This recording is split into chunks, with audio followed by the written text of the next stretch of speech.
semasa saya melarikan diri, majikan saya pukul, saya jatuh atas meja, saya terambil pisau, saya tertikam dia. Dijatuhkan hukuman oleh Mahkamah Tinggi. Hukuman yang dikenakan kepada saya adalah tahanan limpah sultan. Maksud dia, selagi mana Tuanku Sultan tidak memberi pengampunan, bermakna tak balik. Dari tembok penjara ke pentas ilmu, Dr. Murad membuktikan masa lalu bukan penamat. Dengan tekad dan taubat, beliau bangkit meraih PhD kerana harapan sentiasa ada. Assalamualaikum warahmatullahi wabarakatuh. Salam sejahtera, salam UMS Bertekad Cemerlang. Hari ini di Pusat Penyelidikan Makanan Ternakan UMS di Apin Keningau, kami membawakan seorang tetamu khas, seorang insan yang hebat. Saya perkenalkan Dr. Malik. Ya. Doktor, apa kabar? Alhamdulillah sehat. Ya, doktor merupakan salah seorang graduan PhD. Ya. Cumanya cerita doktor ni unik sikit. Saya rasa sebahagian penonton di luar sana mungkin pernah mendengar cerita Dr. Malik ni, tetapi hari ini kita akan membawakan sedikit eksklusif tentang bagaimana Dr. Malik ini membina kehidupan sebagai seorang graduan PhD dalam bidang pentadbiran perniagaan. Doktor, perkenalkan diri. Okey, terlebih dahulu saya ingin merakamkan jutaan terima kasih kepada pihak UMS kerana sudi menjemput saya untuk berkongsi sedikit sebanyak tentang pengalaman sepanjang saya 24 tahun dalam penjara dan bagaimana saya daripada ambil SPM sampailah PhD. Mudah-mudahan perkongsian ini mendapat manfaat dan memberi kebaikan kepada masyarakat terutamanya student, UMS terutamanya dan yang selebihnya. Okey, Doktor graduan PhD dari penjara yang pertama. ya. Okey, boleh ceritakan doktor sebenarnya dari segi pendidikan latar belakang tu dan mungkin ceritakan lebih lanjut bagaimana doktor melengkapkan pengajian tu sehinggalah sampai ke peringkat PhD. Okey, terlebih dahulu saya Malik bin Yatam, berasal dari Kota Marudu, Oh, Kampung Pinatau, okey. Kampung Pinatau, Kota Marudu, Sabah. Okey. Ah, Secara ringkasnya background pendidikan saya bermula sehingga sebelum saya masuk penjara, hanya sampai tingkatan 1. Okey. Okey. Jadi bila saya dah berhenti sekolah, macam kebiasaan orang-orang Sabah ni atau Aha. mana-mana tempat, bila kita dah berhenti sekolah, kita akan bekerja, Okey. membantu. Ya. Niatnya kononnya nak membantu keluarga. Mhm. Jadi dalam adik-beradik saya ni kita ada 6 orang, 4 perempuan dan 2 lelaki. Jadi di atas saya 3 perempuan, kakaklah, Okey, okey. dan saya anak lelaki. So bila anak lelaki tu berat kepada saya. Maksudnya tanggungjawab tu lebih berat berbanding yang kakak-kakak lagi pun dah kahwin. Mhm. Jadi apa yang saya buat, saya kerja pelbagai lah, menuri getah dan pelbagai. Itu di luar. Itu tahun bila, Itu doktor? tahun saya berhenti sekolah tahun 2000. Tahun 2000. Jadi bila last saya bekerja di Kota Kinabalu sebagai waiter, pelayan Okey. pada tahun 2000. Jadi saya dapat tawaran daripada seorang ejen untuk bekerja di Semenanjung. Yang mana pada masa tu saya bekerja sebagai di Sabah ni dulu sebagai pelayan dan pembantu pembuat kek. Mhm. 1 bulan 150. Satu. Ramai yang tak percaya. Okey. Tapi orang-orang Sabah tahu Okey. kan zaman tu. Okey. Bila ejen datang jumpa saya dan dia bagi tawaran 800 1 bulan untuk 8 jam kerja. Saya rasa ini satu peluang yang besar, Mhm. kan? Akhirnya saya jumpa family dan diorang tak benarkan sebenarnya saya tipu. Mhm. Dia punya cut story dia gitulah. Saya tipu sampai di Kuala Lumpur, saya kena tipu dan bukan seperti yang ditawarkan. Akhirnya 5 bulan saya tak dibayar gaji, saya kena dera dan ending kepada cerita tu adalah saya bila semasa saya melarikan diri dan majikan saya pukul, saya jatuh atas meja dan saya terambil pisau sebab saya tukang masak sana, saya tertikam dia. Ah Tikaman yang pertama tu tertikamlah, tapi bila dia pukul kali kedua dan ketiga dan itu saya dah tak ingat. Tapi saya dah tikam dia balik. Akhirnya saya dihantar ke penjara Sungai Buloh untuk reman. Doktor, sebelum tu ya, Ah, masa doktor kejadian tersebut, doktor berumur berapa tahun? 14 tahun. 14 14 tahun. tahun, lebih kurang masa tu. Okey. Mhm. Jadi bila saya dah dihantar ke penjara Sungai Buloh untuk reman, lebih kurang dalam 4 tahun, 2005 akhirnya saya dijatuhkan hukuman oleh Mahkamah Tinggi. Mhm. Dan hukuman yang dikenakan kepada saya adalah tahanan limpah sultan. Mhm. Maksud dia, selagi mana Tuanku Sultan tidak memberi pengampunan, bermakna saya tak balik ataupun, tak bebaslah, samalah. Kalau masa tu umur saya 18 tahun ke atas, Mhm. saya punya hukuman adalah digantung sampai mati. Oh. Okey. Kenapa saya kena cerita dia daripada mula belum belum jawab soalan lagi Betul sebenarnya, betul belum betul. Ya soalan. ya ya, betul. Saya perlu bawa, apa ni, kita punya penonton untuk tengok background belakang Ya. tu. Akhirnya bila saya dah masuk dalam penjara, apa saya buat? Mhm. Saya ikut program yang seperti mana yang Jabatan Penjara sediakan, tetapi hati kecil saya kata saya nak belajar.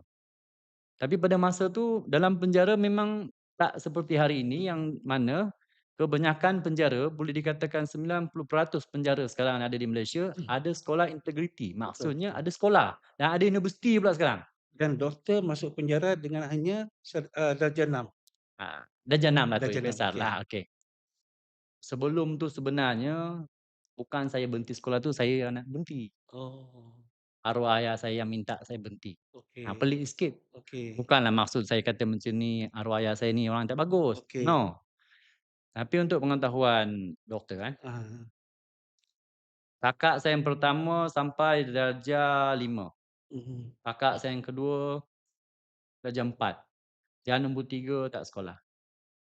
Yang nombor 4 saya sampai darjah Mhm. 6, Okey. tingkatan 1 lah sekejap, lepaslah rasa tingkatan sekejap. Adik saya yang kat belakang saya lelaki darjah 3. Dan alhamdulillah yang bongsu yang saya tak sempat tengok pun bila Mmm. saya keluar, ada adik saya seorang kan. Mmm. Dia sampai habis dia punya diploma, tapi itu tak apa. Yang saya nak sampaikan kat sini adalah, keluarga saya memang tak mampu untuk Menyekolahkan. nak menyekolahkan tu, Okey. okey. And then masa tingkat bila arwah ayah saya kata, "Okey Malik, kamu tak perlulah kalau" dia kata macam ni ayat dia, "Ayah faham kamu nak belajar, tapi" dia kata, "ayah tak mampulah untuk nak hantar kamu ke Mhm. SMK." Mhm. Okey, dia kata, "Kamu tahu keadaan kita macam mana." Maksud dia kais pagi, makan pagi, petang belum tentu ada, macam itulah. Betul Kita betul. makan ubi kayu, Betul betul. kan. Jadi timbul kat zaman dalam hati saya kata, aku nak study, aku nak belajar, masa di luar, sebelum Okey. masuk sebelum Okey masuk. okey. Sebab saya percaya, hanya dengan ilmu ni orang pandang kita. Hanya dengan ilmu pendidikan ni, melalui, pengajian, pembelajaran ni, kita punya martabat atau label akan meningkat. Sama ada dari segi kedudukan ekonomi ataupun dari segi mentaliti, terutamanya mentaliti lah, kan. Mhm. Okey, arwah ayah saya kata, "Kalau kamu berhenti pun tak apa, sekurang-kurangnya kamu sudah boleh membaca dan menulis berbanding kami." Kami itu dia Mhm. dengan mak saya lah. Okey. Dan saya kata saya akan cuba belajar. Jadi pagi saya pergi menuri getah, petang saya try belajar. Mhm. Tapi sebenarnya tak boleh. Tak boleh, saya hanya mampu bulan dan saya Mhm. kata saya tak mampu, baik kelas, letih, mengantuk dan pelbagai. Okey. Kenapa saya kena cerita benda ni? Bila saya masuk dalam penjara, kenapa saya tadi ambil, terpaksa tipu mak saya untuk nak pergi Kuala Lumpur, sedangkan diorang tak setuju ni untuk saya Okey pergi. okey okey. Dan kenapa saya sanggup pergi Kuala Lumpur tanpa sesiapa, ikut ejen yang saya tak kenal, tak ada saudara mara, sebab satu, saya fikir aku nak sambung belajar, nak cari duit, Oh. masa budak dulu, Okey okey. kan. Okey. Tapi Allah Tuhan Maha Adil. Dia bagi saya masuk dalam penjara, walaupun pada masa tu sekolah tak dalam penjara, nawai itu masih dia bagi.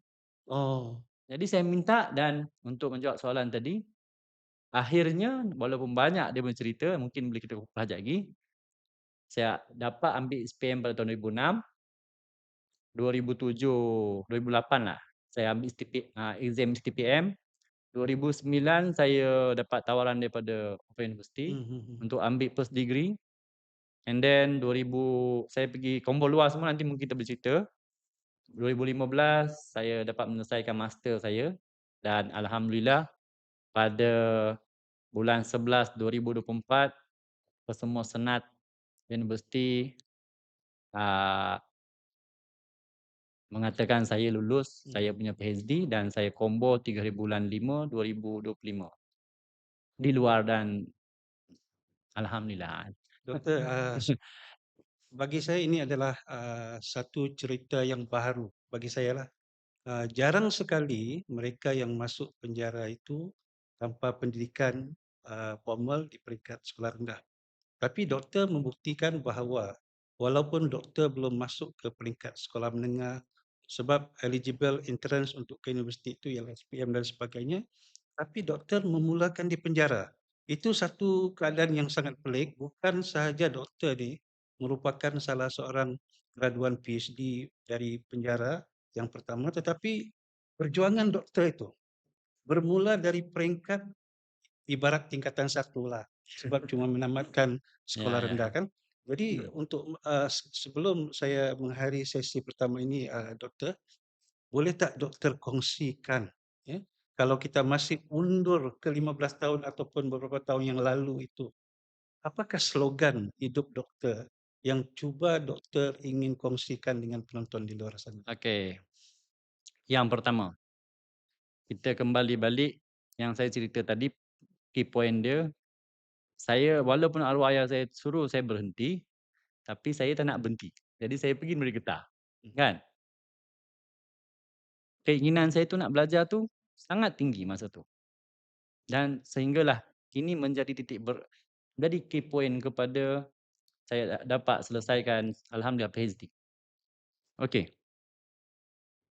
jadi bila saya macam saya cakap tadi, hanya melalui pendidikan seseorang itu boleh mampu mengubah sama ada tamadun kita ataupun negara kita, ataupun senang cerita dalam konteks saya ni, dalam family atau okey. kehidupan. Hmm, Saya fikir dalam penjara, walaupun banyak yang kata, "Kamu tak bebas," tapi itu kemudian. Jadi, saya punya slogan pendek kata, "Tiada yang mustahil dalam hidup ni, kalau kita betul-betul usaha nak apa yang kita nak."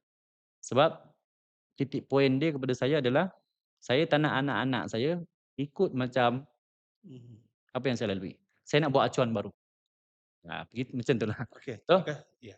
tiada yang mustahil dalam hidup ni kalau kita betul-betul nak dapatkan apa yang kita nak. Okey, terima kasih Dr. Malik. Untuk sesi yang pertama ni, Dr. Malik berpesan kepada diri saya sendiri dan juga masyarakat audiens di luar sana bahawa dengan ilmu kita mampu mengubah kehidupan keluarga. Kita kembali sebentar lagi.